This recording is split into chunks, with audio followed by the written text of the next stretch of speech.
중1 근유라고 외웠어요. 뭐 서울시도 이제 용적률 건폐율이 다르고요.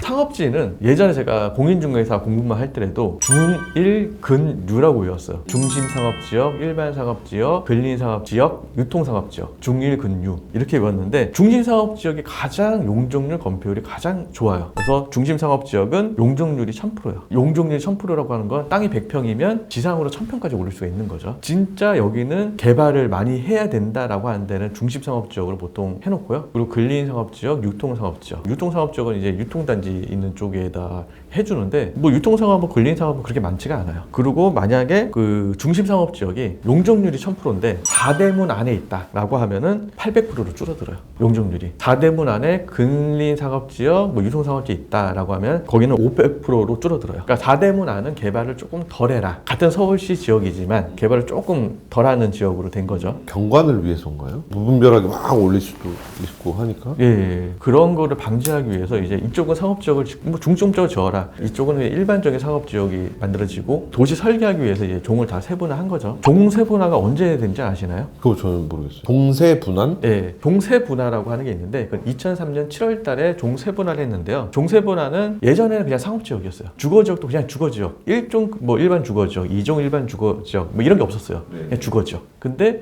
이거를 이제 뭐 세분화를 해야겠다라고 해서 2003년도에 시작을 하게 된 거죠. 그래서 옛날에 2003년도 전에 지어진 건물은 뭐 1종 일반 주거지역이나 2종 일반 주거지역도 용적률 300%로 지어진 건물도 있기도 해요. 옛날엔 400%까지 가능했어요. 그 사람들은 만약에 한번 지어놓은 거는 불법이 아니기 때문에 그대로 살 수 있는 거죠. 그렇죠. 그냥 리모델링해서 이제 하는 경우도 많죠. 근데 옛날엔 또 건축비가 비싸다 보니까 그렇게 용적률을 주더라도 못 지었죠. 예, 문제를 하나 낼게요. 네. 공부했으니까 한번 맞춰보겠습니다. 1층, 2층 단독주택이 되어 있는 일반 주거지역이 있어요. 1층, 2층이 단독주택으로 되어 있는 단독주택 위주로 되어 있는 일반 주거지역이 있는데 그런 대지에 40 몇 층짜리 건물이 들어서고 그래요. 안 되잖아요. 왜 안 돼요? 그런 아파트가 있어요. 40 몇 층까지 올라간 아파트가 있어요. 어딘지 아시나요? 강남에 있는 아파트 중에서 거기가 그러면 저 압구정 거기 아니에요? 보통 근데 아파트는 상업지역보다는 주거지역에 많이 지어지긴 해요. 만약 상업지역에 지어졌으면 더 높게 많이 올라갔을 텐데 옛날에 보통 뭐 한 2000년도 뭐 2010년도 지어진 아파트는 대부분 뭐 그전에도 아파트는 대부분 주거지역이 지어지긴 해요. 근데 그렇다고 40 몇 층까지 올라가기는 쉽지 않거든요. 정답을 얘기해 드리면 삼성동 아이파크. 거기는 용적률이 296%예요. 맞아. 건폐율은 몇 프로인지 아세요? 건폐율은 9%.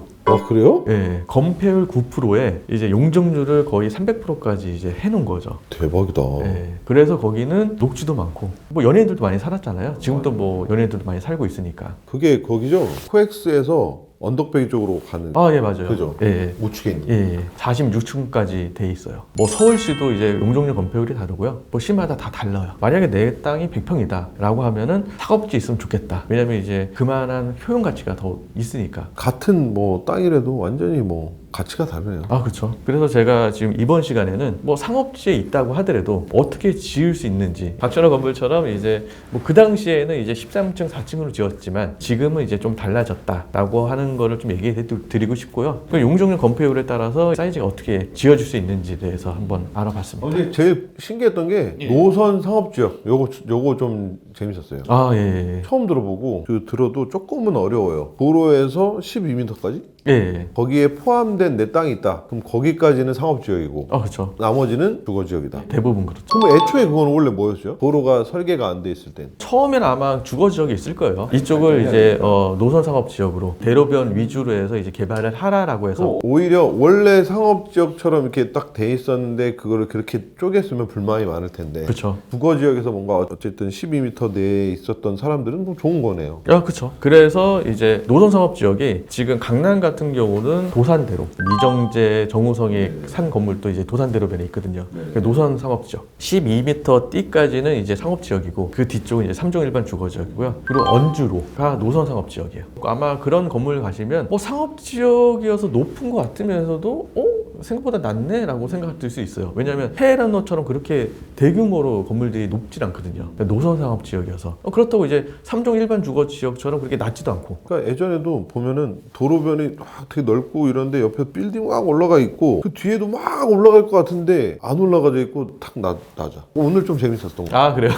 알면 알수록 보는 눈이 넓어지는 거죠. 왜 여기가 10몇 층짜리 올라가고 여기는 3, 4층, 1, 2층밖에 안 돼 있지? 여기 노선 상업지역인가? 왜냐하면 보통 상업지역이라면 다 높게 올라갔을 텐데 라고 하는 생각이 드는 거죠. 알고 나니까 누군가랑 이런 얘기 할 때 이해를 할 수 있을 것 같아요. 누가 뭐 노선 상업지역 얘기하면 전혀 모르니까. 네. 근데 얘기하고 있을 때 이제 들리겠죠. 서울시도 이제 노선 상업지역이 많이 돼 있는데요. 뭐 상업지 돼 있고 뒷필지에서 준주거에 돼 있는 경우도 있고 2종 일반 주거에 돼 있는 경우도 있고 그래요. 강남 같은 경우 보통 뒤에는 3종인데 아, 각 자치별로 조금 뭐 기준이 다른가 보다. 예, 구마다 이제 조금씩 달라지더라고요. 예, 감사합니다. 빌딩 셀러리였습니다. 감사합니다.